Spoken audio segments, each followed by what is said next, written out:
back the power we just gave Medicare and Medicaid to negotiate.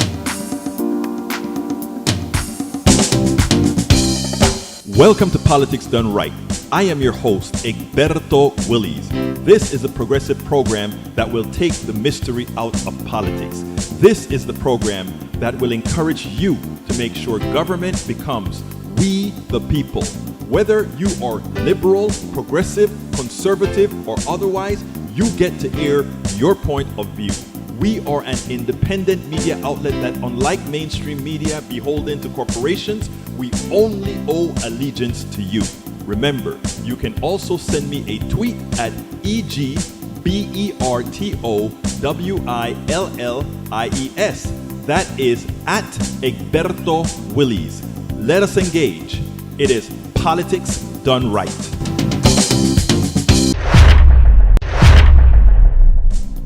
Well, folks, welcome to one more edition of Politics Done Right. I'm Egberto Willies, your host. Thank you so kindly for being a part of the show.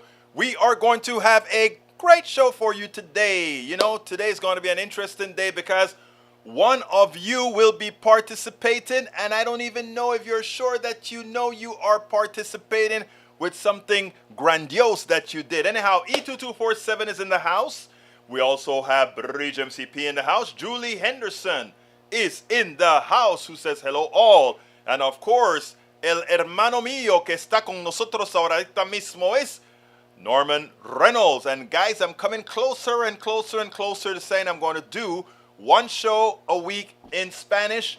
I'll probably make it an additional show as opposed to giving us a short series here. So anyhow, what can I say? What can I say? What can I say? And of course, we also have Melanie Keelan from Barcelona, Spain in the house. And Michael Rudnan is in the house, who says, Egberto, I'm walking home from the eye doctor with my mom. Today will be a little bit late.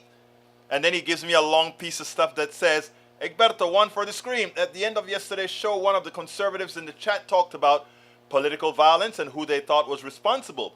Well, I got some bad news for them from the Anti-Defamation League and Associated Press. All the extremist-related murders in 2022 were committed by right-wing extremists of various kinds who typically committed most such killings each year, but only occasionally are responsible for all. The last time this occurred was 2012. Left-wing extremists engaged in violence ranging from assaults to arsons, but since the late 1980s have not often targeted people with deadly violence. The same cannot be said for domestic Islamic extremists, but deadly incidents linked to Islamic extremism have decreased significantly in the United States over the last 5 years. Far-right white supremacists commit the greatest number of domestic extremist-related murders in most years, but in 2022, the percentage was exceptionally high. 21 of the 25 murders were linked to white supremacists. This is primarily due to high casualty mass shootings by white supremacists. The remaining 4 were anti-government right-wing extremists, a QAnon right-wing extremist, and 2 other non-specific white extremists. And to that, as usual, he always brings us the example. And there is your chart of who commit these violent deaths by perpetrators. But, you know, I also have, you know, the same thing happened with a lot of our conservatives who they try to be kind in the way they say it, but ultimately say, you know, most of the crime in this country are committed by people who look like you, Egberto, and it's all wrong. And you know, just before I did the show, I was going through my TikTok scroll, and something amazing just showed up in my TikTok. And I said, you know what? Let me make sure it's valid. It turns out to be valid. And then I said to myself, I have got to show this to our peeps. So what I'm going to do is show it to our peeps. I want you to check this out, because what this woman did was refuted somebody who came with a ridiculous statement. But beforehand, let me make sure I salute everybody. Bridge MCP is here. Put it on the screen. What else we got? Oh, I didn't put the other one on the screen. Well, let me make sure. Let's make sure and get the other one on the screen first. We'll put that one on the screen first. There we go. That is the one that Michael Rudnan showed the chart. I thought I put it on the screen. Evidently, I didn't. Sometimes I forget. Lee Grant is in the house. How you doing, Brother Grant? Likewise is Tom C. Egberto's in D.C. announcing a run for El Presidente. Well, no, I can't be president. I was born in Panama. And unlike McCain, who was born in the same hospital that I was born in, check this out. El Señor McCain recently died a couple of years ago. He was born in the exact same hospital I was born in, Cocosolo, on the Canal Zone. You see, my father worked for the Canal Zone, for the Americans in the Canal Zone, and we got what they called then privileges to use the hospital in the Cocosolo, and I was born in Cocosolo. That's where I think it's Cocosolo. Cocosolo is where McCain was born, but he was born in Panama. So both McCain and myself, we are Panamanians. But I'm a naturalized American. He was a natural-born American citizen because his mother was American. His father was American. But wait a minute. How could we have the problem with the birthers with El Señor Obama when Obama is a natural-born citizen? Even if he was born in Kenya, his mother is from Kansas. So he's a natural-born citizen. How did the media allow that story to go? I don't know. Even if he was born in Thailand, in Indonesia, in Kenya, it didn't matter because his mom was a born American citizen from Kansas. Yet, instead of the media concentrating on the rules of citizenship, they allowed Donald Trump to run away with saying, well, maybe he wasn't born in Hawaii. Maybe he was born in Kenya. Maybe it didn't matter. That argument should have been shut down immediately. It does not matter even if the president, Obama, was born in Kenya. It would not have mattered because his mom, who you can prove genetically is his mom, was born here. So when I tell you about how bad our media is, these are the things that I'm kind of telling you about. Bridget, it's why McCain wouldn't allow people to speak of it. All right, let's see what else we got before I do that video that I'm talking. Tom C.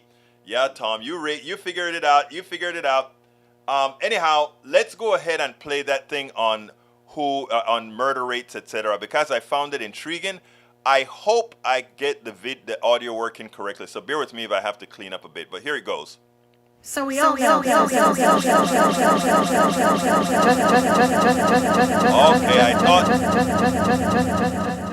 I thought that would happen. To clarify. I'm a nerd. I need to clean that up first. I must clean that up. I think I know how to clean that up. Bear with me as I figure that out. I think I found how to clean it up, and I think I cleaned it up. Let's try that una vez más para ver si lo podemos hacer perfectamente. Here you go. So we all know that this is a bullshit lie. Just to clarify. But I'm a nerd, and I love nothing more than searching the internet for statistical data that's right at your fingertips. And you can go to this website, and it's literally easy access to the FBI supplementary homicide reports, 1980 to 2020. And you can pick any year. So let's pick 2020, since that's the last year that they have data for. You can pick the characteristic of the victim. Let's do white people. And you can pick the characteristic of the offender. Let's do black people, since you seem to think that black people kill more white people. Show the table. Da da da da da da da.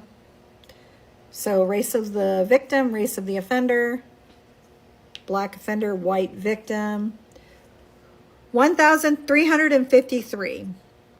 Then we go back to the beginning and we leave the victim as white, but then this time, let's make the offender also white. Okay, show the table. Drum roll, please. Bam, 4,979. I wonder, is that what you would call white on white crime? And if you want to dig a little deeper, you can go to this Crime Data Explorer and you can, again, select the year. Let's do hate crimes. And let's do select the year, select and include the previous 5 years. Let's do, boom, hate crime. Okay. So anti-Black or anti-African American bias, 10,615 incidences. Well, actually there was 20,896 if you want to get technical. But the victims were Black or African American, anti was this number. Now let's scroll down here and look at the race of the offenders. Oh shit. White people. 16,756 white people committed hate crimes in the past 5 years. Now, remind me again who you think the problematic demographic is in this country. So we all know that this is a bullshit lie. Just to clarify. Okay, let me stop But that I'm a now. nerd. Oh, how do I stop And I it? love- Come on. Here we go. All right, good. All right, so I just wanted to show that, right? Because you get all these numbers that come out and you have guys come on to our show and try to say how we are the ones that are creating all these issues, etc. You know, none of this has all the issues. I'm going to get the link and I'm going to post the link for you in the chat, and more than likely for this show as well. I'm going to post it in the blog for this show. I didn't type it out yet because, like I said, I had to rush here to get going with the show. But anyhow, I just wanted to show that. But before further ado, you know, you guys send me things all the time. I put it on the screen. You will send me different things, and this is y'all's show. Well, Brother Tom C is a poet, among other things, and he has a section right now on the Politics Done Right website where he blogs and he puts a few things every so often. Well, it so happened that he went ahead and created a pretty hell of a poem. So this morning, I'm going through all my mail, and I'm behind my mail by about 3 or 4 days. So I saw Tom C in the list of mail, and I said, yeah, let me see what Tom is saying here. And it turns out it's a poem that Tom Czarnik, wrote, one of our brothers here in the PDR posse. And, you know, I got to talk a little bit before I play stuff, okay? Back in Panama, I was what's known as a declamador, okay? What it is I competed in both Spanish and English poetry. So I would participate in declamando, reciting poems in Spanish and reciting poems in English. And I don't want to pat myself on the back, but I have several gold medals for both of them, and you know, and we used to go at it as far as doing this stuff, declamando. You know, I've never forgot the one by Sandberg. Speed, we are the makers of speed. So anyway, Tom's poem was so good. It reminded me of Carl Sandburg's Speed. Speed, we are the makers of speed. It had the same, kind of intonation. So before any further ado, I just want you guys to hear my interpretation of this wonderful poem that is prescient for today's politics and so very well written.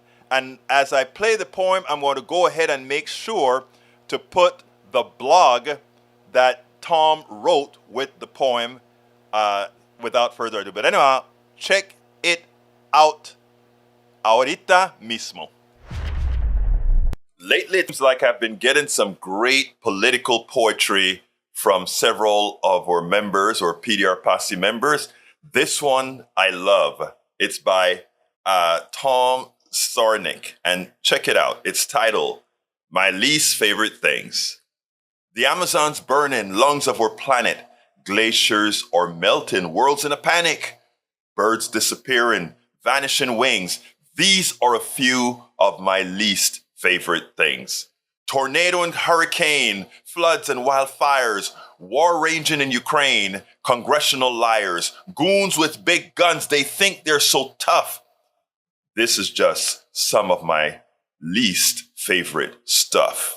Cars with big engines that burn fossil fuels, pittance of prayers for kids murdered in schools, corrupt politicians refusing to quit. This is just some of my least favorite shit.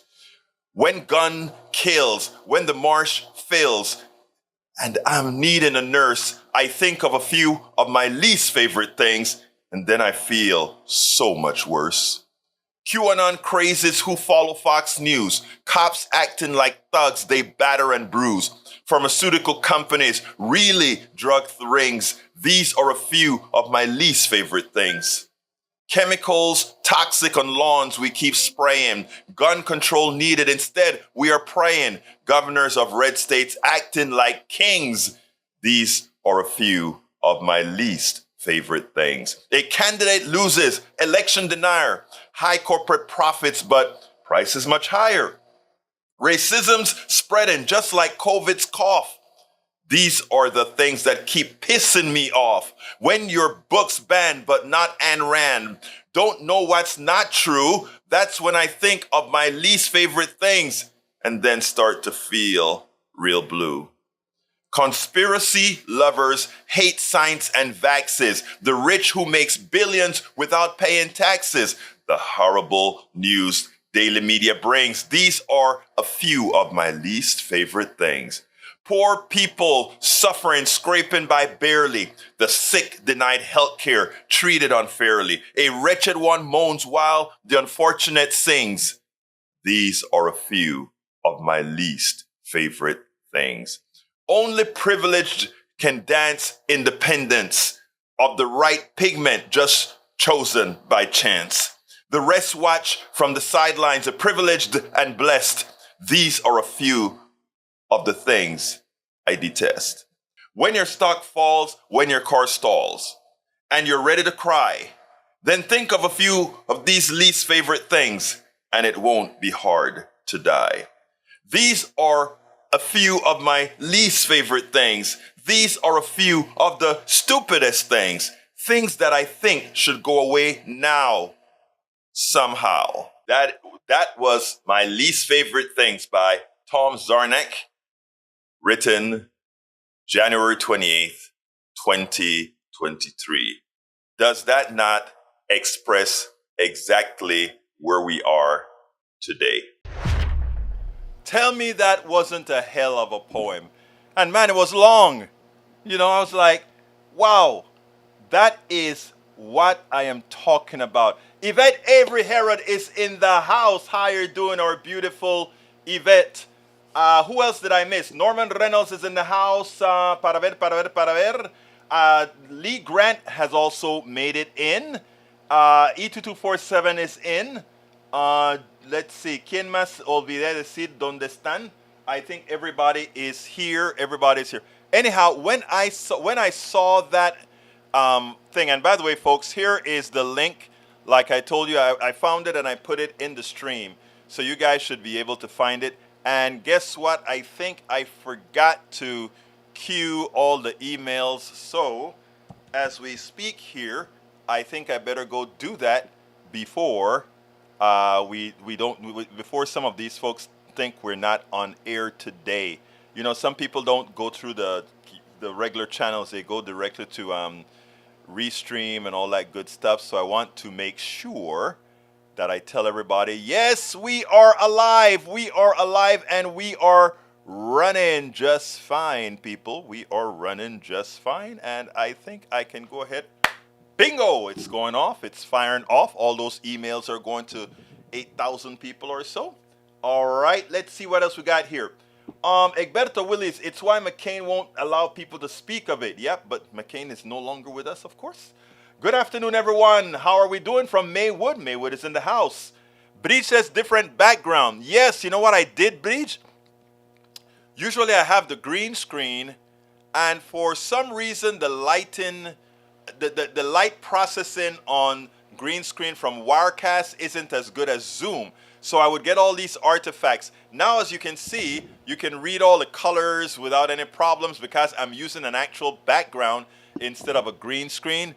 I will relegate the green screen for when I'm doing some special type of editing, etc., where I can control things a little bit better. But this is from a project that I'm doing with another person in Michigan that we're supposed to get started with another talk show. We'll see how that goes. Anyhow, let's see what else we have. Did I forget anything from anybody?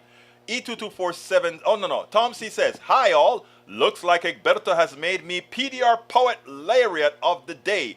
Thanks for my 15 minutes of fame. Let's correct that, brother Tom. You are PDR's Poet Laureate. Punto y final. I mean, you've just earned it, man. That's why you can unadulterated go ahead and post your stuff at politicsdoneright.com. You already have all of that set up, ready to go. Because I love what you write, actually, brother. I really love what you write. Para ver quién más está aquí. Asha Rangappa explains well in detail using many graphic organizers a propaganda feedback loop. Is that a picture? Oh, thank you for that. In the Fox News Factory, probably something that I should put on the screen for people to take a look at. Thank you, E2247. I think is the one who put that there. Look like a good art. Whoa, look at that. The media bias chart. Look at the media bias chart. Is that the one from the one that we check all the time or not? But anyhow, you see that in there. Daily Coast on the left. Let's see what else we got in there. Para ver. There is that chart. I find it amusing that they have CNN on the left. I find it amusing they have NPR on the left. The Intercept, well, I can see that with the left. Rolling Stone, I don't know, but look at the righties. The righties are, most of them turned out to be the ones that spew lies. And I'm not just saying that because license for social media sharing only. Fully licensed copies and interactive chart at adfontesmedia.com. I better take this off the screen before somebody comes and say, hey, this is only license for social media.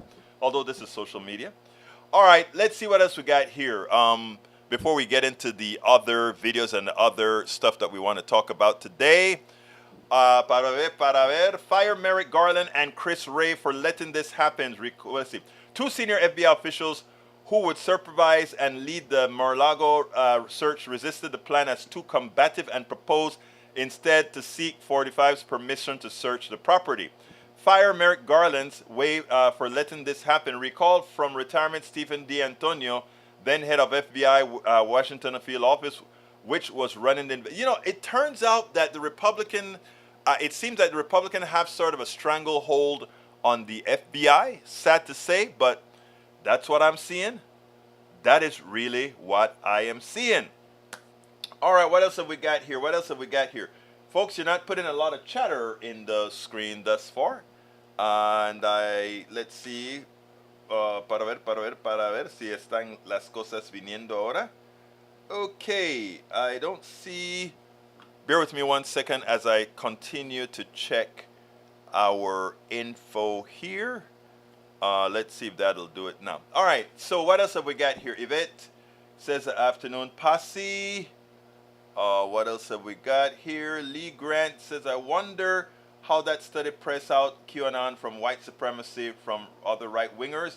There's got to be a lot of overlap there. I'm pretty sure there is. I can almost guarantee you there is, brother Czarnik. Norman says data versus faith is a talking point from a leader in the conservative movement. It's no competition for a GOP voter. I hear you. I think we were kind of talking about that in church, actually, my brother, in church. All right, Tom says, thank you, Egberto. You did a great job reading it. I couldn't have done it any better. Well, it's yours, man. Of course you could have done it better. The question is, would you have done it? And if you do it, I'll throw it up there too. Great link. Thank you for exposing truth versus opinion. Of course, Julie, that's what we try to do here. Yvette Avery Hyrod says, great job, Tom C., for that great poem that you've written. Bridge MCP says, Yvette Avery Hyrod might have missed the poem, but read it at Politics Done Right. There it is. It's right there. Thank you for repeating that link, my dear beautiful lady. Tom C says, thanks everyone for encouraging comments. Yvette says, I heard it all. Amazing. I know it was really good. Kathy Pascal, thank you for being a wonderful supporter as well. Our great Kathy, great to see you here. These are the things that should go viral. Believe it or not, I am going to try to read the poem a little bit in a split thing and get it up there and push it for TikTok and see what happens. We'll see what happens, but we'll try. All right, Tom C. Let's see what else we got here. Bruce says, end Palestinian apartheid, BDS, Israel. You know, I hear you, Bruce, but let me tell you something that I'm very careful of, right?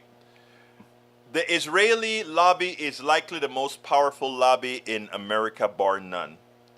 And what applies to everybody doesn't apply to the lobby. So whenever I am making statements with regards to these, because of the nature of what we do, you have to be careful. You have to dot every I. You have to cross every T. And you have to you have to protect your entire space from any possibility of introducing some concept that somehow your line or your statement has any degree of anti-Semitism in it. So I'm very careful whenever I'm talking because again, it's not a simple mistake. I mean, we can take a look at something like Ilhan Omar, some of the things that Ilhan Omar have said, right? Look, if you're oppressed, if the boot is on your neck, you don't sit down and necessarily always cater to what is the politically proper way of saying things.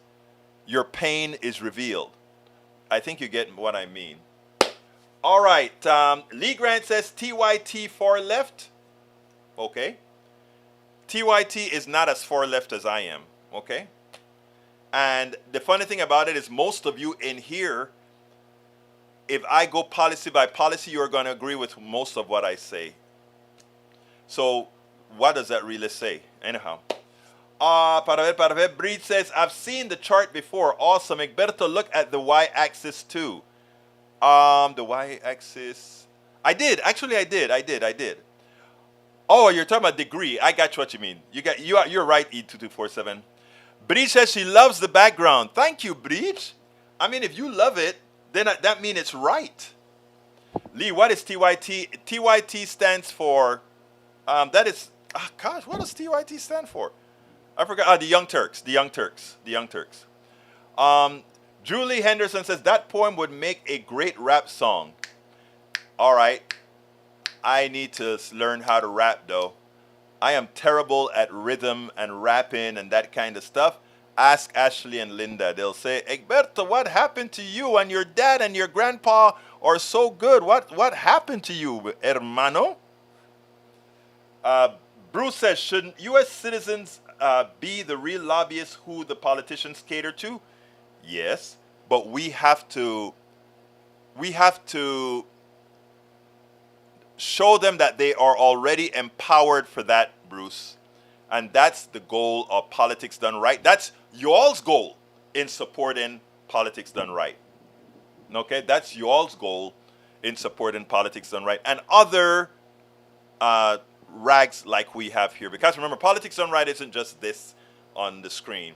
Politics Done Right is a podcast. Politics Done Right is a radio show. Politics Done Right are the articles on Medium. Politics Done Right are the articles on egbertowillies.com, on politicsdoneright.com, and on Substack and all these places.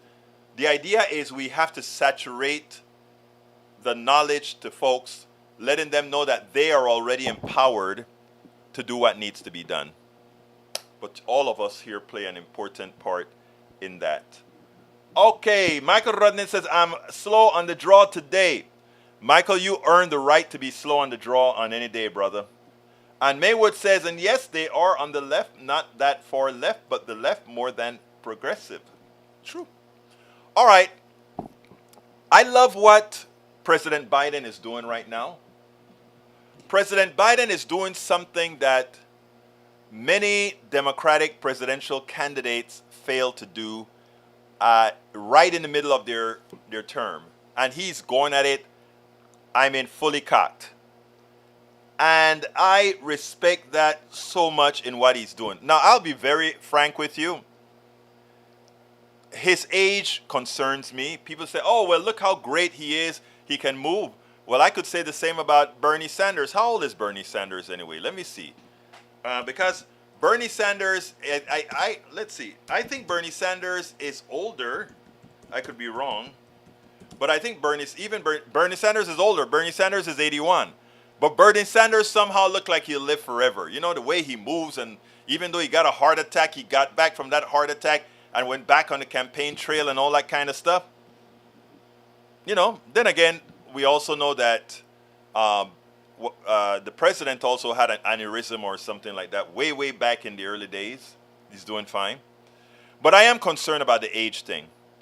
But I also think that he's one of the few that can beat Donald Trump, because he's one of the few that gives a few people that are indulged by the cancer of Donald Trump an okay to vote for a Democrat. Just my thoughts. Just my thoughts. I could be wrong, but that's how it seems to me. So do I want Biden to run?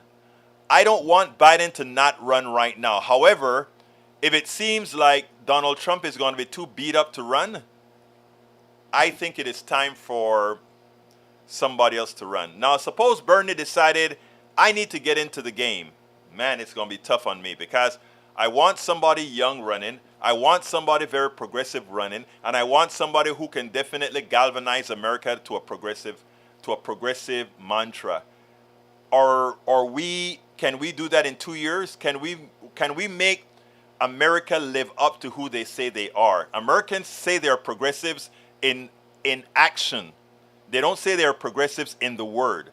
But once you paste progressive on a particular candidate, it scares even progressive Americans from voting from that candidate, because they don't call themselves progressive even though they want progressive policies. It's a crazy psychology that applies to people. Rudnin says in 2016, Trump ran as a faux populist. Bernie would have crushed Trump in 2016, showing what a real populist would do to a fake one. If Trump runs in 2024, he's running a revenge campaign, not a populist one. I agree. I've got a slight cold that drives me crazy with a slight cough that, anyhow, so like I said, I really am very happy with how he is campaigning. I want you to listen to President Biden and how he's handling the issue with Republicans right now. Check this out. We'll take it on the other side. Take back the power we just gave Medicare and Medicaid to negotiate, which would raise prices. And they would have a huge giveaway to Big Pharma and cost taxpayers billions of dollars. And if they say they want to cut the deficit, but their plans actually would explode the deficit, how are they going to make the numbers add up? What are they going to cut? That's the big question. For millions of Americans, health care hangs in the balance. Will they continue to fight to cut the Affordable Care Act and make health insurance more expensive for millions of Americans? Republicans have been trying to undo the Affordable Care Act since it passed 13 years ago. They voted to change or repeal the act, it's a fact, it's on the record, more than 50 times in 4 years that it existed. 50 times.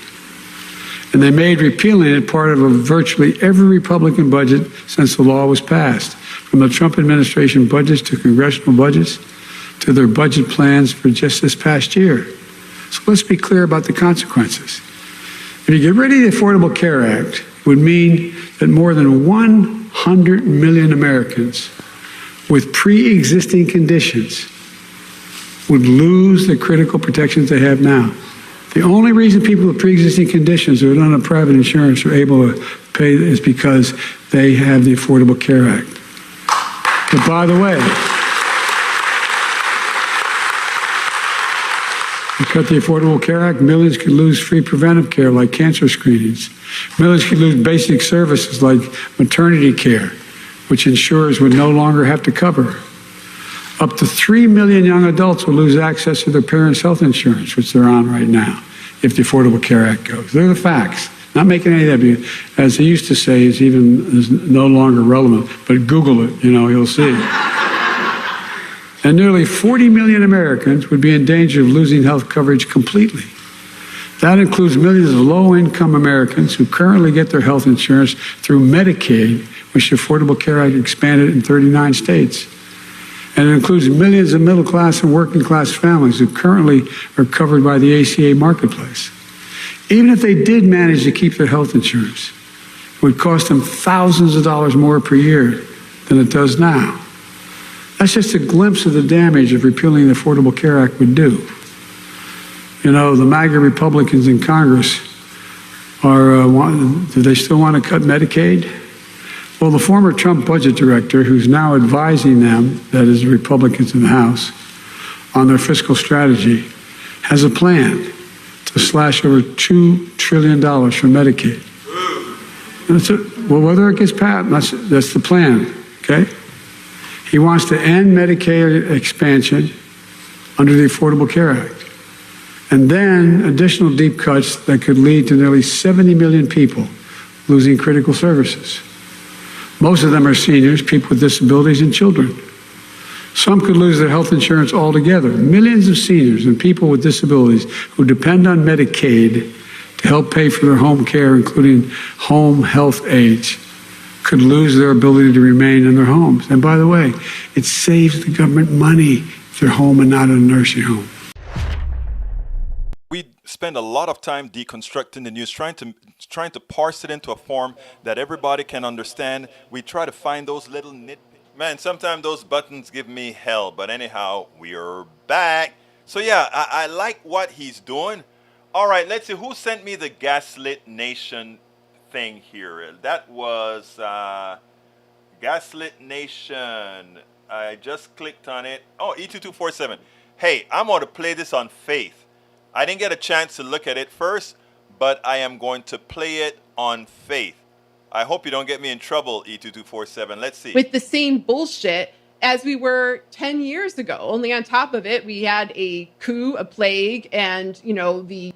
Wait, let's get it from the beginning. Hold on, let's get it from the beginning. To quote Bernays again, he was famous for saying, what could be done for a nation at war can be done for organizations and people in a nation at peace. And I think people don't look hard enough when it's Obama, when it's Biden. They're not doing this for child separation either. They're not doing this for a variety of issues. And there's so many times under Biden where I have this sense, it's not deja vu, it's just knowing we're literally dealing with the same bullshit as we were 10 years ago. Only on top of it, we had a coup, a plague, and, the complete infiltration of American institutions by transnational organized crime. But something like a refusal to forgive student loans, like that returning to the forefront, all the progress made on that issue potentially being washed away, that feels very second term Obama. I feel like we're just going back to that time and, moving backward only with the mask just stripped off. We know what we're dealing with at this point. We know what they're capable of. We know how far they'll go, and we know how unwilling agencies of accountability are to control or punish those committing these actions. And we know, as you've said, that their goal is to keep people in check, and student loan debt, and the inability to get a job that pays well without a very expensive credential, without purchased merit, is one way of doing that. Wow. I like the ending where she points out that is a way to keep people in check. You keep them in debt. You keep them having to work at all costs. It is amazing. And she's actually pretty right about it. I think, people always say, well, when Democrats had control, why didn't they go ahead and bust the filibuster right away? And I agree. The problem is when Democrats are in control, we don't really have Democrats in control, right? I mean, we only have probably of the Democratic Party, we probably only have probably 75% of them that would be considered sufficiently progressive to pass the kind of policies Americans say they want. All the others are under the auspices of the neoliberal, To lobbyists, quote etc. Bernays Whoops, again, I didn't want to do that. I didn't want to do that. Anyhow, so thank you for that, E2247. Thank you for that. Let's see what else we got here. Julie Henderson says, different approach. Younger president and veteran VP. Health issues are a concern in recent elections. I agree. Medicaid annoys me. They pay for things Medicare doesn't. And Medicaid is paid for by the people. Medicare is paid by company slash person. Medicare is paid by company slash person. Actually, Medicare is paid by us as well. And actually the Medicare is structured a bit better than Social Security. Let me explain. Social Security, if you work for somebody, they pay 6.25, you pay 6.25% of your income up on until $160,000 or so, which also caps, and the cap on Social Security is something like $3,600 or $3,900 if you wait till retirement age, something around that time right now. But again, the really wealthy persons, they don't pay any Social Security after $160,000, which means most of them don't pay Social Security of any, as I said yesterday, after 28 seconds of a new year, Bezos is done, or Musk is done paying their Social Security taxes. Now, Medicare, on your total income, whether it's be capital gains or other income, you are in fact responsible for Medicare taxes. Of course, I don't think you have to pay it. You don't pay it on capital. You don't pay it on your property, which I think you should as well. So Medicaid, all of that comes out. Now, when it comes to Medicare, that is. Now, when it comes to Medicaid, there isn't a Medicaid tax at all. There's not a Medicaid tax. Medicaid is all from the pot. It all comes from the big pot. So I mean, you're just limited by the law as far as if you qualify for it or not for Medicaid after you meet a certain amount of points. I think that is wrong as well, but hey, that's how it works. Julie Henderson, I read that already. Michael says, how many Democrats are actually progressives who want to do by the people and the planet? Maybe half. It's not enough to pass a real populist agenda to make government prioritize the needs of the people. Exactly. Some U.S. indigenous rap their poems. Yep.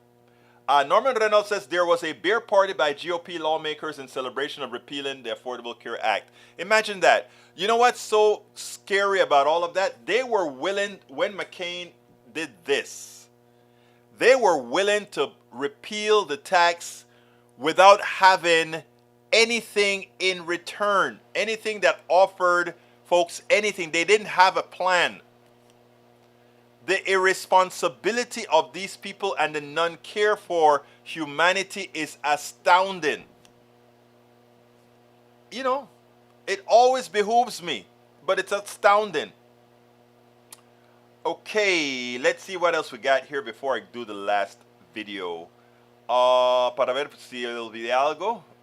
If I missed any, E2247, if they keep the boot on people's necks, the people might see a fascist option as the only one where some of them might do better. It's a callous, horrible strategy.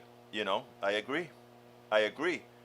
Let's see, Sarah Kendensor. Is a Sarah Kendensor in the house? I didn't see her. Anyhow, but it says here, the fascist goal is to keep people in check. That came from the Twitter. Okay, got it. Okay. That's what I ranted about up chat. Neoliberal Democratic Party so-called leaders disrupt and silence less outspoken but good-hearted serious progressives caucus members. An outrage. We have to build up from the ground up, folks. We can't expect look, don't think neoliberal Democrats are any less spineless than Republican politicians. They're no less spineless. They're owned by the plutocracy. They're owned, I repeat, by the plutocracy.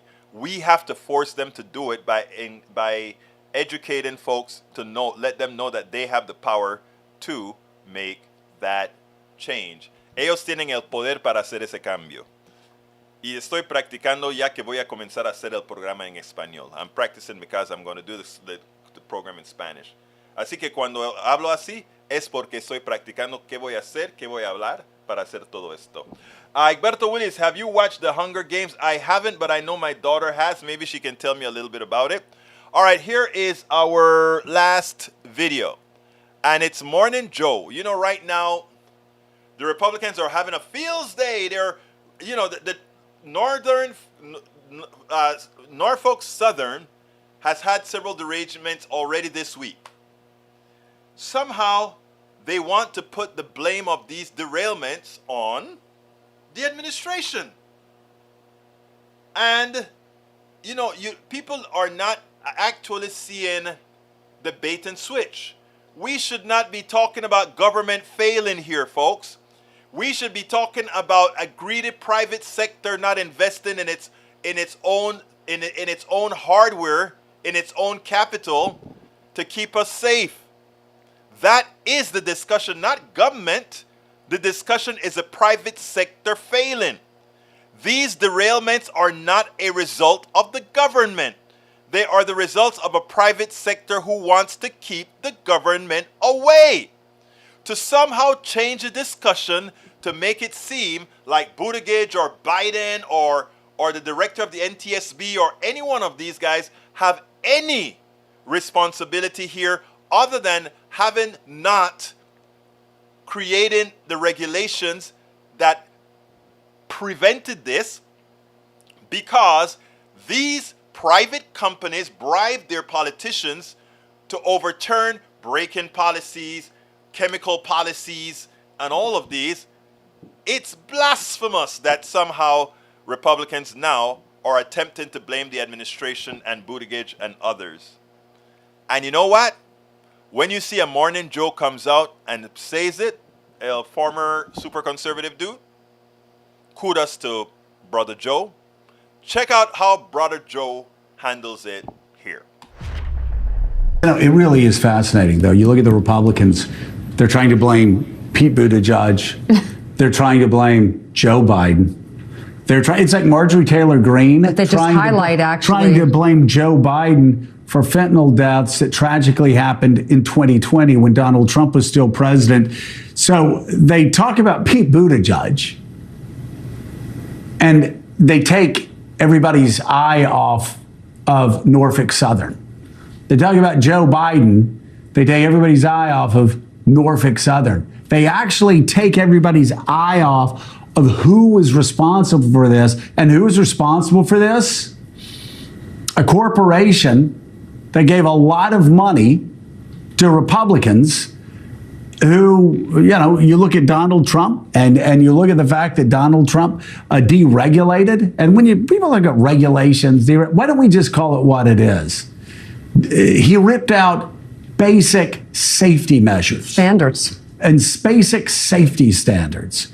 And so, of course, they don't want to talk about that. They don't want the press to talk about all the safety standards that the Trump administration and Republicans tore out of the books.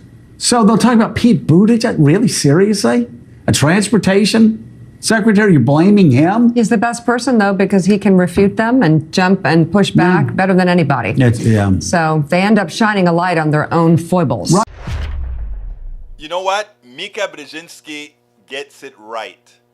They picked the wrong person to really accuse, because as I showed yesterday, and maybe I should play it again, Pete Buttigieg is really, really good at his job. Pete Buttigieg is one of the best spokespersons for the Biden administration. And in fact, I've got the time barely, but I'm going to play Pete Buttigieg response. Here it goes. Well, Pete Buttigieg, once again, is calling the bluff, calling Republican bluffs. He's saying, hey, guys, remember you are the guys who didn't want regulations. Now, as soon as the accident happened, you started to talk as if you wanted regulations. And some of you now are backing out, like as if the rail lobby got to you. Folks, This is what it's all about. We have to keep the pressure on. I want you to listen to this segment. It's a few cuts from the segment he did on Morning Joe. See how Morning Joe handled the appropriate questioning, and then we'll take it on the other side. Two questions for you. You previously had expressed some regret that it took you a few days to get to the site. First question, is President Biden planning on traveling? And second question, what more can Congress could be done here? What more can they step in? And particularly when it comes to punitive action for railroad companies that violate safety regulations? So on the first question, what I do know is that the president cares a lot about this issue. He's spoken repeatedly with me and other senior members of the administration about what can be done both to support the community and to hold these railroads accountable. In terms of how that accountability works, look, right now, one very frustrating thing for us as an agency is that there is a legal cap in the six figures, and even on the most extreme violations of hazardous material rules that my department enforces. And just imagine what a low six-figure fine means to a multi-billion-dollar company like the Class 1 freight railroads. Now, EPA has other authorities. They're using those authorities to hold Norfolk Southern accountable. But on the safety regulation side, I really think Congress should raise that cap. And by the way, proposing to do that is one of the features of the bipartisan legislation led by Senator Brown and Senator Vance that is moving forward in the Senate. That's just one example of something that could make a difference. But there are so many steps, some of which, to be clear, we've been underway on since this administration arrived, others that would require help from Congress. But I think there's a real moment here. Look, some of the House and Senate Republicans who were very quick to criticize when this case happened are now saying, we're not so sure we want to regulate. But others, to their credit, Republicans and Democrats, have stepped forward and said, yes, this is the time to have more accountability and do more for safety on America's rails. Mr. Secretary, as you just pointed out, there are a number of high-hazard trains on the rails in this country, and there have been toxic chemical spills around East Palestine prior to this one, in that county and other places in Ohio, and certainly around the country. But when you get into talking about why this happened, and even though it's called 100% preventable by the chairman of the NTSB, when you get into talking about that, the talk tends to make the railroad lobbyists sound like the equals of the gun lobby, that nothing can be done because they're so powerful. One of the aspects that you mentioned is fines for the railroad. How are the fines set? What would this company have to pay as a fine, given they make millions of dollars? And what can be done to hike the fine up that it's mind-bogglingly high? Yeah. I can't speak to the findings that are still coming back from the investigation of this incident and whether a violation is going to be found there. But what I will say is that when a violation is found, there is this statutory limit on the fines that we can assess. And I think that they need to be much tougher. The legislation that's been put forward in the Senate is one example of a way to do that. I think it pegs it to 1% of the company's income. And that's something that would be more likely to get their attention than $225,000 or so, which is the legal maximum, even in a case that results in a fatality. Now, again, I do want to say that there is other work being done on the EPA side to hold them accountable for the cleanup. That's already happening, and they're already paying for that. And by the way, that's an example of why we need a strong EPA. So a lot of the same voices who have been quick to get onto this issue were trying to dismantle the EPA just a couple of 3 years ago. And now we're seeing an example of how the EPA is delivering accountability and helping to make sure that Norfolk Southern cleans up the mess that it made. But here on the transportation policy side, whether we're talking about fines, whether we're talking about standards, whether we're talking about technology, there is clearly more to be done. And, the power of the railroad lobby is enormous. I've seen it for myself. There was a rule having to do with braking. Again, I'm not making any claims about how that that might have applied in this case.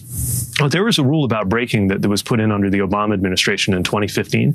There were 5 lawsuits in different jurisdictions to try to take it down, and they went after Congress, and they went to this agency. And sure enough, eventually that rule got stripped away. So that's just one example of the muscle that railroad lobby can flex in this city. But I really believe there is a chance to have a change in direction right now.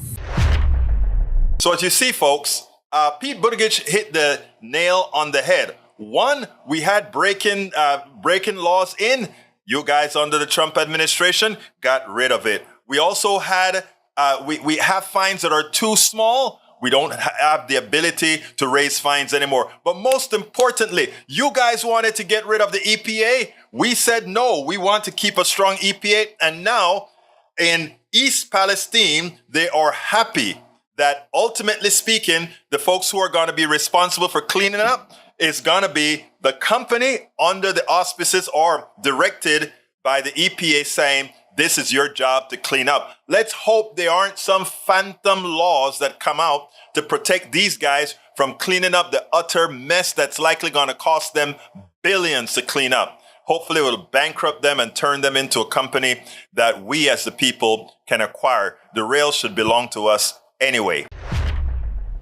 Absolutely. So hey, Rannin, which video are you talking about? Send it to my link, that the link that you have, not the link, to my chat. Yeah, instant message or whichever ones that I can get it directly from you. That way I'm okay. Where are all the right-wing trolls today? Not that I missed them.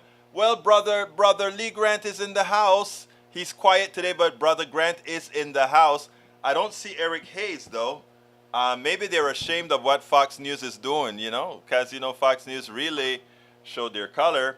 Anyhow, folks, please remember we're near the end of the show. Please support us by going to politicsdoneright.com/support, politicsdoneright.com/support, and provide us however you can support, either getting our books, going to our store, giving us a PayPal, a Cash App, a super chat. Anyway, if you're on YouTube, don't forget, just go ahead and click that join button. If you are on if you're on Twitter, just go ahead and anyway, just go to politicsdoneright.com/support. politicsdoneright.com/support has all the different options that you can have to support the show. We work very, very hard to make sure we get this progressive message out. We depend on you. You are our only source of funding. Thanks everyone for sticking with PDR Posse is what E2247 says. And Maywood says, have you and Ashley watched the video I sent you? Which one are we talking about? We did watch the, I tell you what, Maywood, do me a favor. I don't lie. So the truth of the matter is right now I don't remember. There's so much that's going on. So send me that video again, and then I'll tell you if we did or not. I don't remember. But he says, what video is an hour 15? I don't have that kind of time right now. All right, let's see. Para ver, what else is there? I think I'm done. Please support us again. politicsdoneright.com/support. My name is Egberto Willies. This is Politics Done Right. And thank you all for being here. You know how I end this baby. I am what? Out!